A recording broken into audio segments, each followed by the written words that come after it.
हरे कृष्णा। इसके पहले आप लोगों को वर्ब के दो पार्ट बताए जा चुके, फिनिट वर्ब और नॉन फिनिट वर्ब। अब आपको समझना है ऑक्सिलरी वर्ब। ऑक्सिलरी वर्ब सबसे महत्वपूर्ण पार्ट है वर्ब का।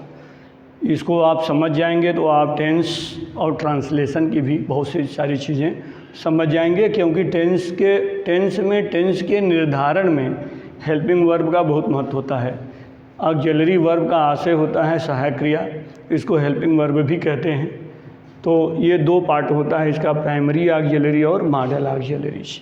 मॉडल ऑक्सिलरीज में इसमें नंबर का और पर्सन का कोई महत्व नहीं होता है।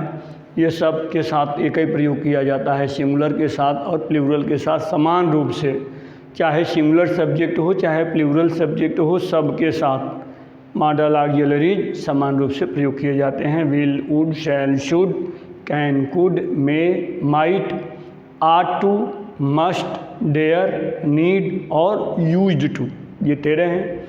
इसको पूरा आप पढ़ते पढ़ते और इसको समझते समझते आप टेंस के अधिकांश भाग समझ जाएंगे।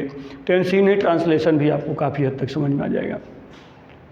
इसके बाद है प्राइमरी ऑक्सिलरी। ये प्राइमरी ऑक्सिलरी पहले समझना है आपको।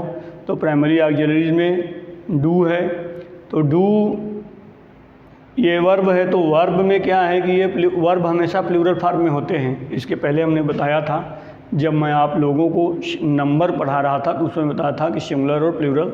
तो मैंने बताया था कि सब्जेक्ट सिंगुलर होता है तो उसको प्लूरल बनाने के लिए, जब मैं बताया था नियम कि कैसे कैसे प्लूरल बनाते हैं, तो उसमें ही मैंने बताया था कि वर्ब हमेशा प्लूरल फॉर्म में होते हैं, उसको सिंगुलर में बदलना पड़ता है, एस या एस लगा करके बदलते हैं।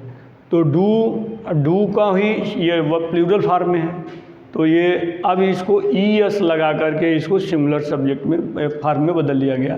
अब ये सिंगुलर सब्जेक्ट के साथ प्रयोग किया जाता है। डिड चाहे सिंगुलर हो चाहे प्लूरल हो। पास्ट टेंस में इसका प्रयोग किया जाता है, प्रेजेंट टेंस में इसका प्रयोग किया जाता है। उसके बाद बी वर्ब है। बी वर्ब में 5 होते हैं, इज, एम, आर, वाज और वर। इज, एम, आर का प्रयोग प्रेजेंट के सिंपल प्रेजेंट में किया जाता है, इंट्रोडक्टरी सेंटेंसेस में जहाँ परिचय देना होता है। इसके अलावा इज, एम, आर का प्रयोग प्रेजेंट कंटिन्यूअस टेंस में होता है। उसके अलावा प्रेजेंट इंडेफिनिट टेंस के वाक्य को जब पैसिव में बदलते हैं तब भी आईएनजी इसमें इज, एम, आर का प्रयोग किया जाता है। जैसे राधा राइट्स ए लेटर, तो a letter is written by Radha, वहाँ पर इज का प्रयोग किया जाता है। उसी तरह से पास्ट में वाज और वर सिंपल पास्ट में इंट्रोडक्टरी में भी प्रयोग किया जाता है, पास्ट कंटिन्यूअस में प्रयोग किया जाता है।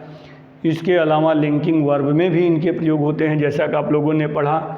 इसके अतिरिक्त इसको पास्ट कंटिन्यूअस टेंस के वाक्य को जब पैसिव फॉर्म में बदलते हैं तब भी इसका प्रयोग किया जाता है।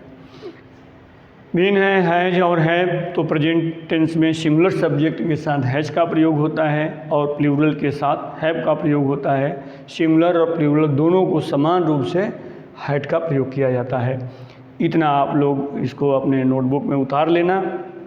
इसके बाद अगले टर्न पर हम आप लोगों को एक एक करके पढ़ाएंगे।